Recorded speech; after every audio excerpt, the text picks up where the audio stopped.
Mən sizə bir dənə yol deyim, İmam Hüseynin məhərrəmində faydalı olar.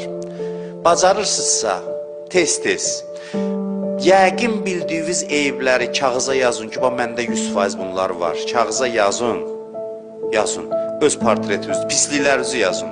Mən tapmışam içimdə bunları, yazın kağıza. Və baxın yazdıqlarınıza, özünüz haqqında, öz qənaətinizə, öz eyiblərinizə baxın. O lazer necə yandırır bəzi şey, baxış lazımdır. Bəzən Allah istəyir ki, sadəcə fokuslanasan öz eybivə, baxasan, pisliklərin onda enerjiyə çevriləcək. Özünə bax, kağızın üzərində. Hələ tapdıqlarını yaz, deyən, busan da. Adam öz-özünə, busan. Bunu da eləmirik. Yox, ki, mən yaxşıyam, yaxşı iddilə yaxşıyam. Deyən, busan. Görürsən, kimsən?